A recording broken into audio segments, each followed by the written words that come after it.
Alejandro Varas es experto en temas digitales como inteligencia artificial, protección de datos personales y Big Data. Actualmente es conferencista, escritor y docente universitario, comprometido con la transformación digital y la innovación empresarial.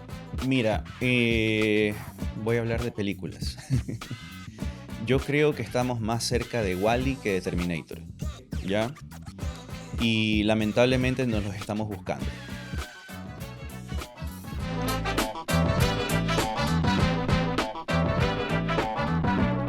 Espera, ya sé lo que piensas. Otro podcast. Pero te prometo que este es diferente. Vimos una oportunidad que no estaba siendo tomada en cuenta y la tomamos. Nuestras historias son especiales y merecen ser contadas. Esta historia empieza contigo y queremos que tú seas parte del todo el trayecto. Suscríbete y sé parte de una conversación fuera del ordinario, porque aquí hacemos más. Alejandro, primero, muchas gracias por estar con nosotros. Tienes diversos intereses. Te has pasado desde el marketing, desde la innovación digital, al tema de datos, al tema de inteligencia artificial. De hecho, tienes una campaña muy popular, ¿no? Que es el qué estás pasando con tus datos. Me gustaría quizás empezar por ahí, pero sobre todo empezar con lo esencial.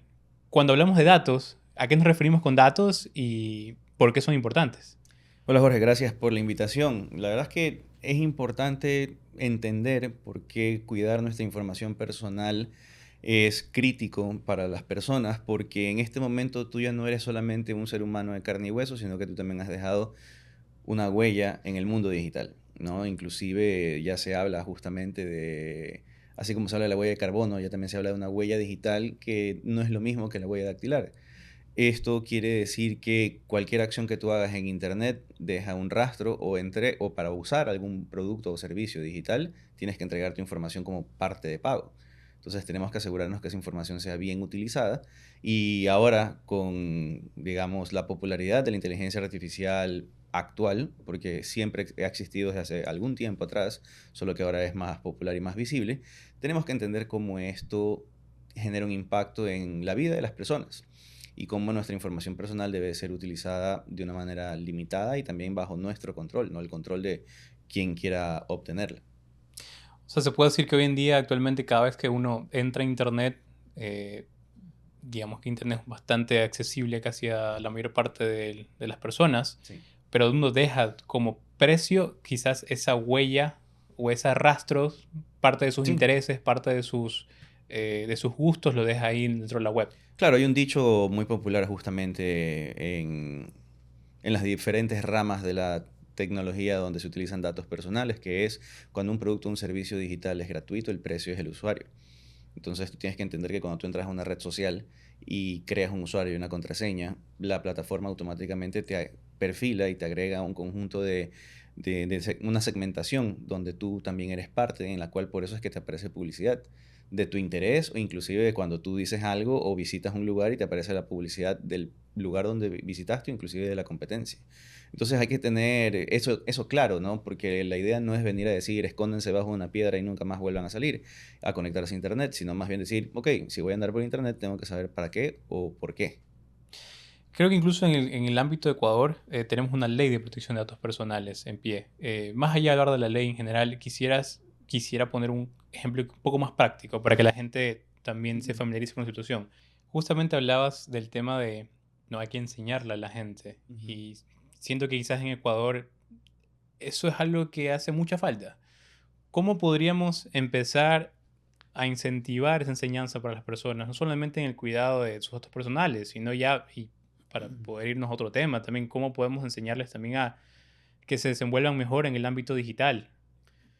Bueno, hay una brecha de desconocimiento muy grande que cubrir, porque digamos que personas como tú y como yo tuvimos la suerte de recibir una educación formal que nos ha servido para aprender a utilizar la tecnología, pero eso no significa que tampoco seamos 100% peritos en el tema. Imagínate una persona que a duras penas haya tenido educación, ¿verdad? Y la calidad de nuestra educación tampoco es la mejor. Entonces, no les dan ese criterio de poder decir la tecnología es una herramienta más que tienes que aprender a utilizarla. Ya cuando yo estaba en la escuela, la gran novedad fue cuando llegaron los laboratorios de computación en su momento. Y la siguiente novedad fue cuando en secundaria te enseñaban a programar, qué sé yo, con Visual Basic o Python o lo que sea. Y en la universidad, cuando escogí la carrera, dije, bueno, ya estoy acostumbrado a estar rodeado de tecnología. Pero hay gente que nació el mismo año que yo, que tiene mi misma edad, que tiene formación académica, pero le tiene miedo a la computadora. Abrir Excel es un desafío y no saben para qué sirve. Entonces, es de varios niveles. Hay que prácticamente usar el término alfabetismo digital, aprender a utilizar la tecnología, entender la función que tiene la tecnología y la finalidad que ésta tiene, porque también así tú comienzas a entender cuáles son los riesgos. Es como cuando te enseñaron a manejar. Tú no sales a manejar a matar personas, tú sales a manejar para moverte de un punto a otro. Pero existen riesgos, te pueden chocar, te pueden robar, lo mismo con el uso de la tecnología.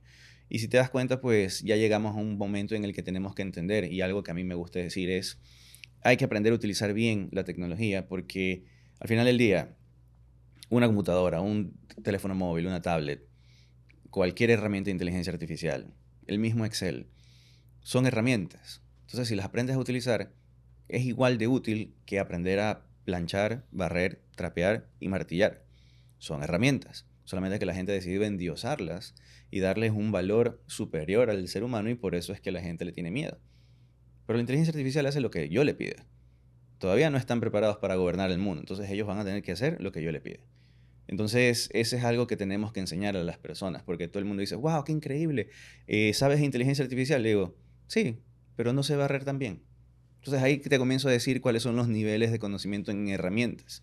Tal vez me he enfocado mucho en lo tecnológico, pero también hay otras herramientas que todos tenemos que saber y que sea parte de la vida. Entonces, como ves, es simplemente un tema de cultura, educación, formación continua y desarrollar un criterio a favor del uso adecuado de estas herramientas. Y bueno, ahora que topaste el tema de la inteligencia artificial, y creo que es un tema que a mí me motiva mucho, a muchas de las personas que seguramente me están oyendo les motiva mucho, y es probablemente el tema de la Sí. actualidad alrededor de todo el mundo. Em, Vamos por el inicio. ¿Qué es la inteligencia artificial y qué es lo que está pasando en el mundo con eso? Bueno, la inteligencia artificial es una herramienta que te ayuda a procesar información de una manera mucho más rápida, quizás un poco más precisa, aunque todavía eso está sujeto a comprobación. Y en este caso, la definición comercial de la inteligencia artificial que conocemos en este momento, digamos ChatGPT, Gemini, Claude, todos los demás, son aplicaciones comerciales de lo que ya se conocía hace 20, 30 años, que es un machine learning, pero con un lenguaje más humano. ¿Ya? ¿Por qué te digo esto? Porque desde hace más de 20, 30 años, muchas empresas tecnológicas, especialmente las de California, ya empleaban modelos de análisis de datos que te ayudaban a hacer prescripciones o predicciones. Es decir, tú, por ejemplo, en Amazon seguramente ya habían modelos de análisis de datos que se basaban con Machine Learning para poder hacer su análisis. El buscador de Google utilizaba desde hace muchísimo tiempo Machine Learning también para poder entender cómo hacer más eficiente la búsqueda de resultados. Y así sucesivamente. Lo sorprendente o innovador que definitivamente ha marcado un antes y un después en el uso de la tecnología en este momento es que finalmente la inteligencia artificial te habla como ser humano o algo parecido y te explica las cosas de una manera que tú como persona entiendes. Ya, pero eso no deja de ser una herramienta que tienes que aprender a utilizar. Ya, porque mucha gente me dice, es que yo ya me descargué todas las aplicaciones. Le digo, muy bonita tu colección, pero ¿cuál es la utilidad que le das? ¿Verdad? Porque eso también hay que ser claro, porque por ejemplo, todo el mundo enloqueció cuando DeepSeek apareció e hizo bajar las acciones de Nvidia en un día. Yo les dije, me alegro, porque esa es la manera en la que el mercado de alguna manera te demuestra que hay competencia, ¿ya? Y eso también obliga a las personas a entender qué tan fuerte es esta tendencia y cómo tenemos que adaptarnos al cambio que se viene. Porque también ya lo bueno de la velocidad en la que avanza la inteligencia artificial es que ya ha pasado, a pesar de haber pasado poco tiempo de todo eso, ya mucha gente está entendiendo que hay que aprender a utilizar la tecnología, la inteligencia artificial, para poder seguir siendo vigentes o relevantes en el trabajo. Y, y ya están dejando de pensar decir, me voy a quedar sin trabajo porque apareció la inteligencia artificial. Entonces, hay muchísimas cosas que se pueden analizar, hay muchísimas ventajas, oportunidades, muchas cosas que cuestionar también, así que hay mucho. Justamente mencionas el tema de utilizar la herramienta, perdón, la inteligencia artificial como una herramienta. Sí. ¿Hay alguna forma digamos, apropiada de utilizar esa herramienta? Claro, hagamos un ejemplo sencillo. Para mí, la forma que más me gusta de los ejemplos que más me gustan de inteligencia artificial aplicada son, por ejemplo, las que están orientadas a la medicina. Ya, porque he leído muchos casos, obviamente, no me dedico a la medicina, ni mucho menos, pero he leído muchos casos en los que dicen que han podido procesar con mucha mayor velocidad la síntesis de fármacos nuevos para la producción de químicos farmacéuticos que se pueden convertir en productos que van a llegar más rápido a las farmacias, a las personas. También, por ejemplo, la que más me gusta también es la que habla de la inteligencia artificial que hace resolución de imágenes y que te ayuda a encontrar problemas futuros dentro de un examen, una radiografía, una resonancia magnética, y han habido casos que han detectado tumores y sin siquiera haber evidencia visual para el ser humano. Entonces, esa forma, por ejemplo, me parece que es la más loable, la más noble de la inteligencia artificial. De ahí también está la que todo el mundo conoce, que es la que te da ChatGPT, la que te da Midjourney, que te ayuda a generar imágenes, contenido, pues y en una era donde todo el mundo tiene que generar contenido para darse a conocer y ganarse la vida, viene muy bien. Entonces, mientras la gente entienda la inteligencia artificial generativa como la puerta de entrada a la inteligencia artificial aplicada, yo creo que es el camino para que la gente se incentive a entender que finalmente tenemos lo que muchos de mis clientes me pedían hace muchísimos años. Una forma en la que ellos digan lo que quieren verbalmente y que alguna tecnología lo desarrolle por sí solo. Este tema de la inteligencia artificial se ha desarrollado de manera bastante exponencial en los últimos años y a veces a mí me da la sensación de que, al menos en el caso de Ecuador, nos podemos estar quedando atrás, porque de alguna forma mencionabas el tema del analfabetismo digital que existe Sí. en el país y con la tecnología de la IA todo avanza súper rápido. Ujú. ChatGPT lanza nuevos modelos casi que prácticamente cada año y cada modelo es mejor que el anterior y estamos alcanzando nuevos niveles mucho más rápido que antes.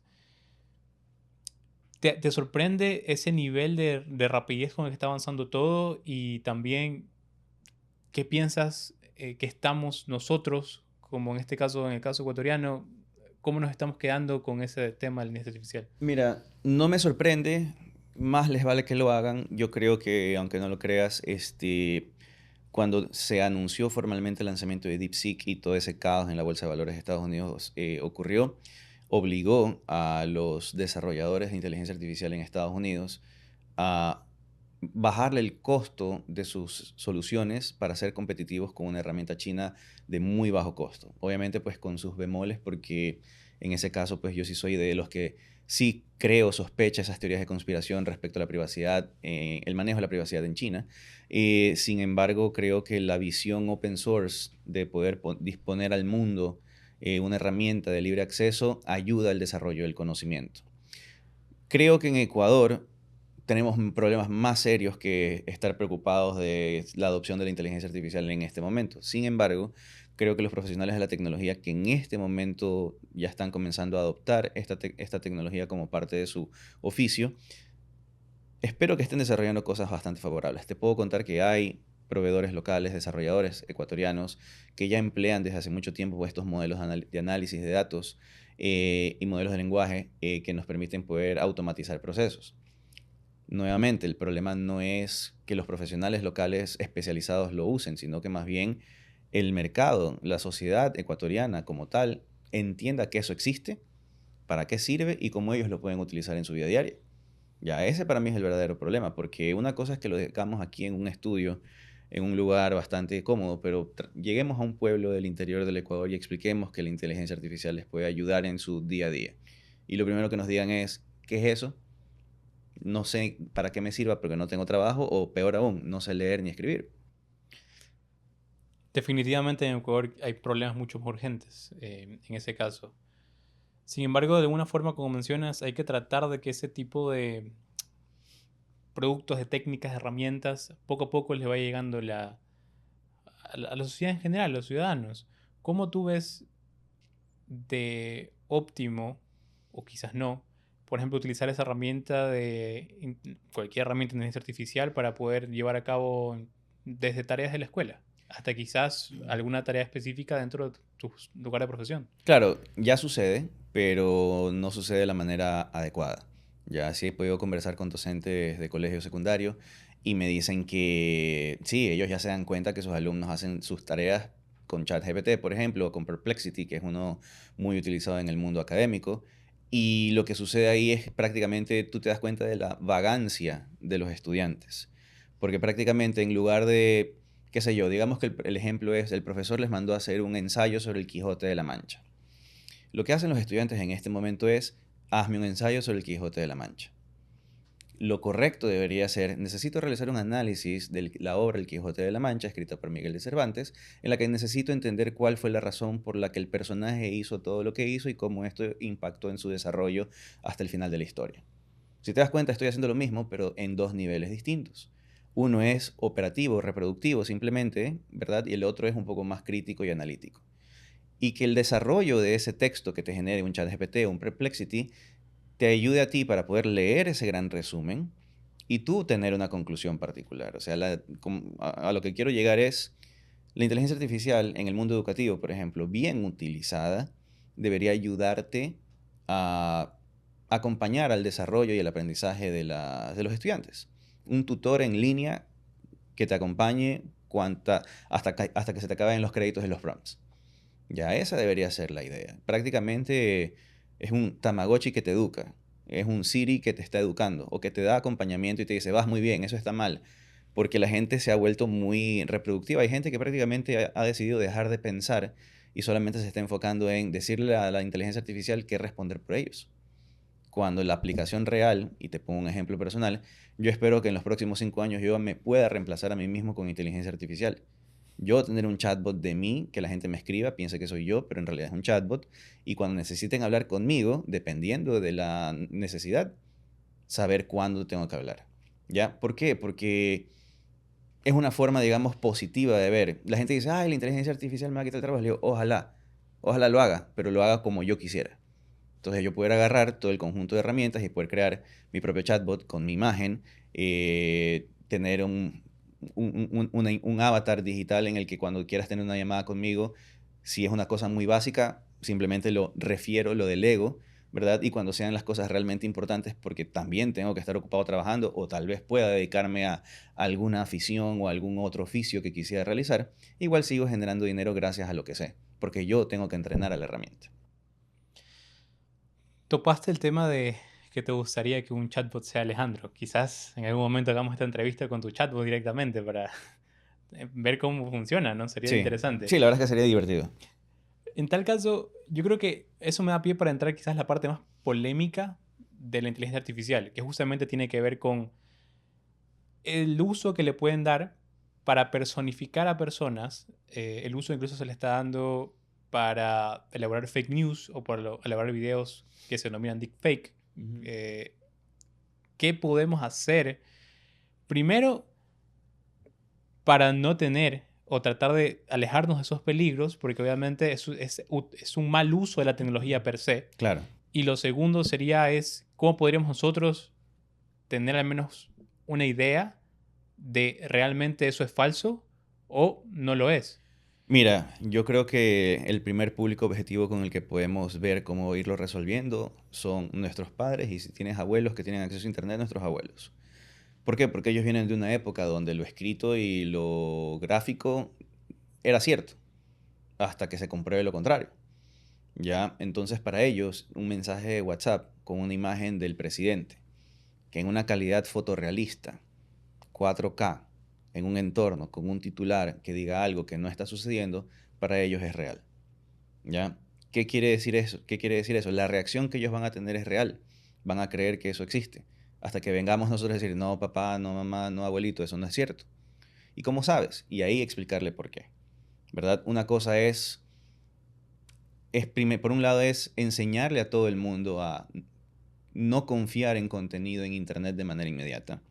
Porque en este momento, a pesar de la calidad gráfica de la inteligencia artificial generativa para imágenes, ya hay cuentas en redes sociales, por ejemplo, o inclusive en plataformas de pago como OnlyFans, donde el contenido ya es hecho con inteligencia artificial. Entonces puede ser una persona de tu aspecto y de tu talla que se graba a sí mismo, se toma fotos a sí mismo, haciendo ciertas cosas con ciertos movimientos y lo reemplazas por una mujer en bikini. Y tienes suscriptores por montones y haces dinero gracias a esa suplantación de identidad. Pero en ese caso no es tan inofensiva, digamos, no es tan mala porque no le estás haciendo daño a una persona real. Tal vez estás engañando al suscriptor, ¿verdad? Porque tal vez tiene muchos otros problemas porque quiere suscribirse y tener la esperanza de que una mujer atractiva le pare bola porque le estás pagando dinero. Pero el problema que tú me dices de las noticias falsas, la suplantación de identidad, la usurpación de identidad en todo caso, eh, implica que nosotros tengamos que entrenar dos cosas, nuestro criterio y nuestro ojo. ¿Por qué? ¿Tú has notado la diferencia entre los efectos especiales de las películas de ahora de hace 20 años? Claro que sí. Ya, y tú te das cuenta cuando algo es hecho por computadora en una película. Sí. Ya, lo mismo tenemos que hacer con el contenido. Es prácticamente eso. ¿Ya?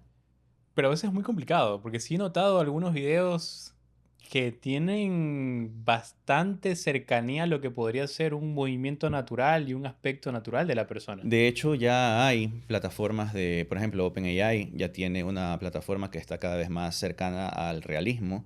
Google también ya tiene una plataforma cercana al realismo y hay otras plataformas que no son de estas empresas que también, como por ejemplo Sora, Google Veo, Picalabs, que, con las que tú puedes generar imágenes en movimiento que cuando las ves, tú dices, no parece inteligencia artificial. ¿Dónde te das cuenta? En la fluidez del movimiento de la persona o de los objetos, en la precisión, por ejemplo, a veces las manos tienen 6 dedos. Por ejemplo, la inteligencia artificial hasta el momento no sabe generar manos, no sabe generar letras, por eso es que tienes que tener un proceso de producción. Generas la imagen y luego la editas.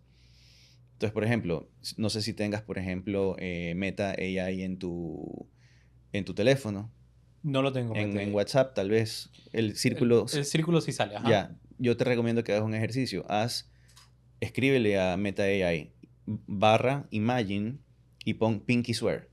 Así lo de la promesa de meñiques. Yo hice la prueba y no saben diseñar manos. Salen unas cosas que parecen espagueti, parecen cualquier otra cosa menos manos. Y eso lo hago para entrenar mi ojo.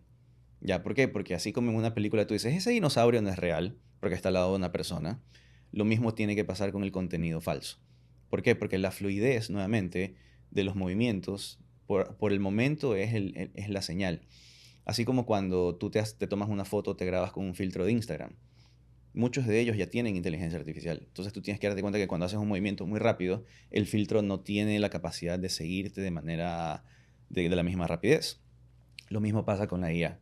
Yo he visto y te lo puedo asegurar que nadie se da cuenta. Yo inclusive he hecho pruebas con amigos. Les he mandado así contenido que parece real y ellos creen que es real y les digo, esto es inteligencia artificial. Me dicen, no, no puede ser, no te creo. Le digo, sí, fíjate en tal esquina, fíjate en el hombro, fíjate en la oreja. O sea, hay que ser muy observador y es bastante difícil.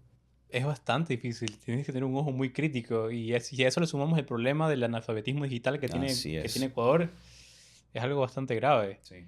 Porque una Em, cosa es que tú, que tengas ya formación académica y te ayuda a tener algo de criterio, entiendes la preocupación y te arriesgarás a entrenarte, por así decirlo. Pero alguien que justamente no tiene los recursos, nunca ha tenido acceso a esto, va a creer cualquier cosa que le muestren. Quiero adelantarme a algo. Tú sabes que en Ecuador siempre hay genios alumbrados, tocados por una varita mágica. Ujú. Y quizás adelantarme. En algún momento puede ser que venga alguien y diga, mira, este tema de la usurpación de identidad, todos los fake news, todo lo que está produciendo la IA usada de manera incorrecta, está provocando más mal que bien. Y por ende, lo mejor va a ser prohibir la inteligencia artificial. ¿Qué pensarías si llegase a darse Bueno, ya ese está caso? pasando. Ya el año pasado hubo 3 proyectos de ley para la regulación de la inteligencia artificial. Afortunadamente no eran tan malintencionados y me da risa que habían 3 proyectos distintos por 3 asambleístas distintos, no recuerdo quiénes eran en este momento, pero afortunadamente esos 3 proyectos se los analizaron y se convirtieron en un solo proyecto de ley. Que lo que busca ese proyecto de ley, de lo que he podido leer, es fomentar el uso adecuado de la inteligencia artificial en el mercado ecuatoriano y el desarrollo de los profesionales y todo el discurso muy bonito que dicen los políticos, pero a la vez también regularlo en situaciones adecuadas, como por ejemplo evitar que se generen, por ejemplo, imágenes con contenido de abuso infantil.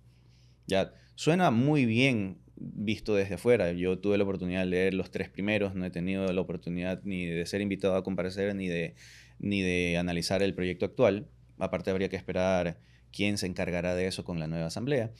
Y quisiera creer que no va a ser restrictiva, sino que va a fomentar lo adecuado, pero que eso tampoco se convierta en una vía para poder, como siempre, beneficiar a pocos y no a la sociedad ecuatoriana como tal. ¿Tú crees que aquí en ese caso, qué sería lo importante realmente? ¿Regularla o educar a la gente? Yo pienso que la regulación debería estar enfocada hacia los riesgos que puede traer el mal uso de la tecnología.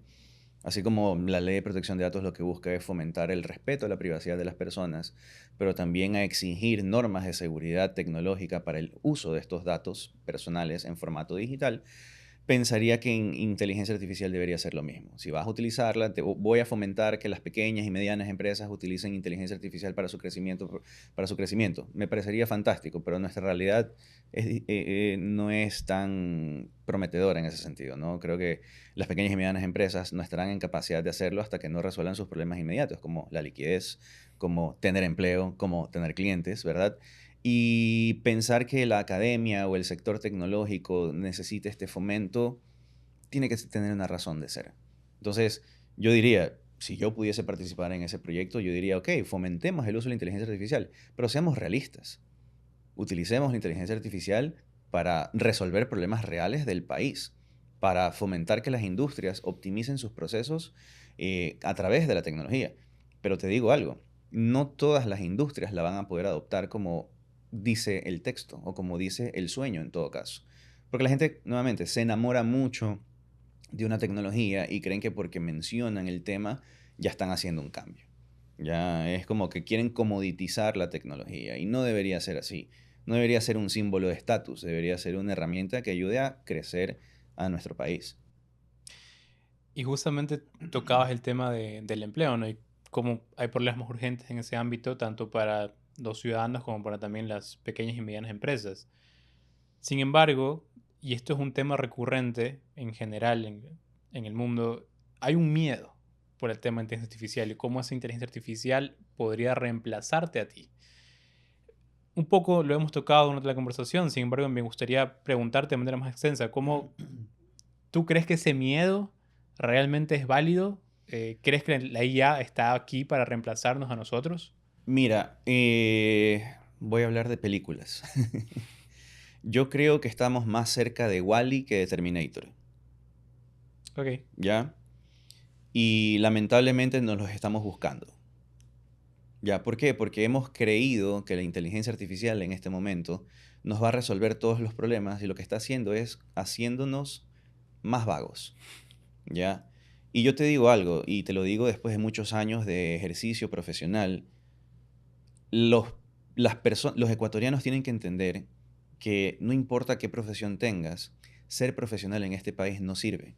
Tener un oficio, sí. ¿Ya? ¿Por qué? Porque llegas a un punto en el que por edad o porque simplemente llegó algo más barato, como la inteligencia artificial, te analizan como una cifra nada más y te dicen, bueno, hasta aquí llegas porque ya estoy con una herramienta mucho más barata. Chao. Entonces, tener competencias y capacidades no es suficiente en este mercado para poder ser útil para el mercado laboral. Entonces, a lo que voy es, la inteligencia artificial nos debe reemplazar en ciertas actividades. El asunto es que las personas que van a ser reemplazadas por ellas tienen que saber qué hacer después. ¿Ya? ¿Por qué? Porque ahí sí quiero citar el concepto de la destrucción positiva de Joseph Schumpeter. O sea, esto ha pasado toda la vida. Y alguna vez un amigo me hizo caer en cuenta de algo. Hace 30, 40 años, todos los canales de televisión tenían un helicóptero con un camarógrafo. Ahora usan drones. Siguen haciendo las mismas tomas aéreas, pero ya no tienen que gastar en un helicóptero, ni en un piloto, ni en un camarógrafo dentro del helicóptero. La pregunta, y citando a un título de una película, ¿dónde está ese piloto? Ese piloto lamentablemente se quedó sin trabajo, pero si ese piloto se hubiese puesto pilas al ver que el dron lo iba a reemplazar, se hubiese puesto a estudiar el manejo de drones y se hubiese quedado con trabajo. ¿Por qué? Porque tiene la experiencia de pilotar un helicóptero, conoce las tomas aéreas de la ciudad. Lo único que hubiese hecho es, ahora lo hago a través de este juguete nuevo. Y en tal caso, ¿qué competencias crees tú que deberíamos empezar a fomentar dentro del profesional, dentro de jóvenes? Mira, primero hay temas culturales que tenemos que desarrollar, ya porque prácticamente tenemos que hacerle entender a las personas que la tecnología que llega tiene que ser analizada, tienes que entender si realmente la necesitas o la puedes utilizar en tu trabajo y aprender la que realmente te sirve a ti. Ya, porque también yo ya estoy agotadísimo de ver en LinkedIn a ese pocotón de disque expertos que saben todas las herramientas y te hacen listas interminables de herramientas. Y es como que enfócate, especialízate. No andes diciendo que eres una navaja suiza y después no sabes qué hacer. La adopción tecnológica también parte de la necesidad. Por eso, aunque no lo creas, a pesar de yo estar formado académicamente, digo, fórmate profesionalmente, pero elige un oficio. ¿Por qué? Porque con eso vas a saber qué hacer y qué utilizar. Ya, y eso es lo que nos hace falta en este país para desarrollar. Porque, por ejemplo, imagínate que un panadero comienza a utilizar la inteligencia artificial. ¿En qué la utilizaría? Por ejemplo. ¿Encontrar recetas diferentes, quizás? Pero eso ya lo encuentras en Google. ¿Qué otra forma? Para dentro de su negocio, buscar que le ayude a optimizar un poco temas de presupuesto, que le maneje la inteligencia artificial de alguna forma, pero entiendo el punto, es muy complicado en Exacto. este tipo de Entonces, oficios. a lo que voy es, yo creería que un panadero, por ejemplo, si fuese muy sofisticado, pudiese automatizar un poco su proceso de producción de pan. Pero igual va a necesitar intervención humana porque al final del día los panes ecuatorianos son muy buenos. Dependiendo de la región, tú te das cuenta de la calidad.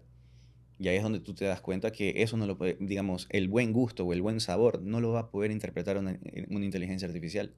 Tal vez la calidad de los productos de una manera cuantitativa, sí, pero cualitativamente la inteligencia artificial no te va a decir, este pan está buenísimo. Entonces, si te das cuenta, al final del día, la inteligencia artificial es parte de un conjunto de herramientas que puedes utilizar en tu trabajo. ¿Qué trabajo? El que tú elijas ejercer. Y para eso se necesita criterio, para eso se necesita cultura, para eso se necesita habilidad, para eso se necesita entender el rol de la tecnología y para eso se necesita también entender qué propósito tiene en tu vida el uso de esa tecnología. Alejandro, ya entrando a la última parte de nuestra conversación, me gustaría hacerte dos preguntas. La primera, si dependiera de ti, ¿qué cambio te gustaría ver en la comunidad? Cualquier cosa, que solo dependa de ti, en cualquier ámbito. ¿Qué te Si, gustaría? si dependiera de mí, ¿sabes qué? Que las personas aprendan a valerse más por sí mismas y dejar de depender tanto de los políticos. ¿Crees que dependemos mucho en la actualidad? Sí, lamentablemente nos hemos vuelto una sociedad dependiente del populismo y con algunas generaciones de personas que han creído que las promesas que le hacen, pues, nos hacen pensar que alguien siempre tiene que venir a resolver nuestros problemas. Perdón. Y esto no significa que no tengamos gestión pública con gente a cargo para eso, sino más bien que sean más conscientes de que si yo vengo a este estudio, más me vale que la carretera esté en buen estado porque yo tengo un propósito acá y la carretera la usas tú, la uso yo y la usa el resto de la sociedad. Entonces hay ciertas cosas que por nuestro esfuerzo, que se traduce en impuestos, también debería manifestarse en nuestro entorno. Y para eso debe haber gente especializada. ¿Ya? Entonces por eso te digo, sí siento que nos hemos mal acostumbrado, especialmente con el bajísimo nivel educativo, con la excesiva pobreza que hay en este país, que no nos permite poder enseñarles a la gente que pueden valerse por sí mismos y que a pesar de que sea muy difícil salir de su situación actual, si se esfuerzan, tal vez su siguiente generación puede estar en una situación mejor. Hasta salir finalmente de eso, porque es una lucha dura, larga. Es un camino bastante largo y muy pocas veces incluso recompensado. Sí. Alejandro, una última pregunta. ¿Qué te gustaría a ti dejar como inquietud, como pregunta a las personas que nos están escuchando hoy?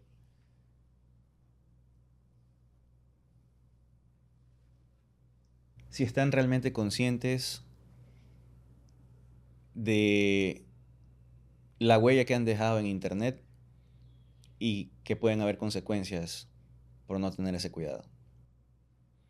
Perfecto, Alejandro. Muchas gracias por estar el día de hoy con nosotros. La verdad es que me pareció una entrevista y una conversación muy, muy bacán. Creo Gracias. que el tema de la inteligencia artificial es algo que en la actualidad es muy tocado y es de gran interés tanto para profesionales como para jóvenes, porque eventualmente es algo que ya se está usando y es necesario empezar a hablar de ello y nuevamente preguntarle quizás a la gente cómo lo está usando y Correcto. enseñarles, porque a la larga, lo que tú mencionaste, hay un problema en analfabetismo digital. ¿De qué me sirve tener todas estas herramientas si no puedo solucionar ni siquiera quizás empezando por el analfabetismo en particular ese? Luego Sí. vayamos al digital, luego vayamos mucho más allá y hay problemas que es uno tras otro, pero tenemos que empezar a hablar de cosas importantes y te agradezco muchísimo que estés aquí con nosotros para No, a hablar de ti por esto. la invitación. Siempre es bueno hablar de estos temas. Muchas gracias. Nos vemos en la siguiente.